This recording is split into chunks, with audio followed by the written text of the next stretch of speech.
Making of every constitution requires a beginning in the form of philosophy, and every constitution has its own philosophy. Well, the objective resolution provided that much needed philosophy to our Indian constitution and further helped shaping it. Hello and welcome to Law by Nature, and I am Shreya Chopra. Well, today's topic is the Objective Resolution 1946.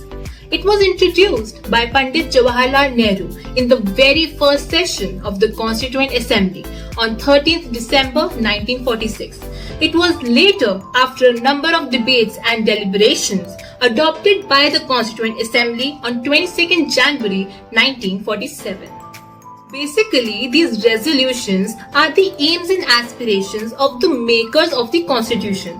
They show how they sought to achieve their vast dream of independent India.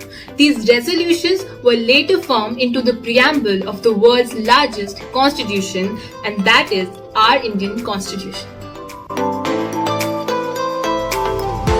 The main reason behind the adoption of these resolutions was that they encompassed the clear thoughts of the constitution makers.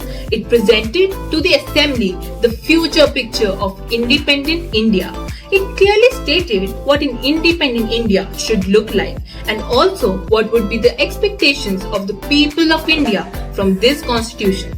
Thus, after slight changes in the resolutions, it finally got adopted by the Constituent Assembly and was framed as the preamble of the Indian Constitution. Well, this brings us to the end of this video. If you wish to read the objective resolution, you can check the description below. And also, if you liked this video and found it informative, don't forget to like and comment your views. And also subscribe to my channel for more such videos. Thank you.